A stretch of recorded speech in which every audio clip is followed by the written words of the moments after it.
হ্যাঁ, আমরা ১ বছর যাবত একটা সফটওয়্যার ইউজ করছি। বাজারে যে সমস্ত সফটওয়্যার আছে তার তুলনায় এটা একটু ভিন্নধর্মী। এখানে অনেকগুলো সুবিধা আছে। বিশেষ করে ছাত্রছাত্রীদের উপস্থিত অনুপস্থিত এবং অনুপস্থিত ছাত্রছাত্রীদের SMS পাঠানো এই সুবিধাটি আসে।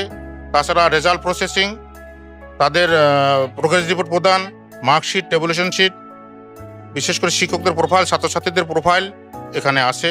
এটা অনলাইন হওয়াতে আমরা প্রতিষ্ঠান প্রধানগণ যে কোনো সময় ড্যাশবোর্ডের মাধ্যমে প্রতিষ্ঠানের অবস্থান জানতে পারি। এই সফটওয়্যার হওয়াতে অভিভাবকগণ বাড়িতে বসেই তাদের সন্তানের খবরাখবর নিতে পারে, জানতে পারে। তারা বাড়িতে বসেই মোবাইলের মাধ্যমে সন্তানের উপস্থিতি, সন্তানের পেমেন্টের বিষয় এবং ফলাফল বিষয়ে তারা জানতে পারে। এর সাহায্যে আমরা আমাদের ওয়েবসাইটটা এস্টাবলিশ করি, আমাদের স্পান্স মেশিং এর কাজটি করি, আমাদের রেজাল্টের কাজগুলা সম্পূর্ণরূপে সফটওয়্যারের সাহায্যে করি।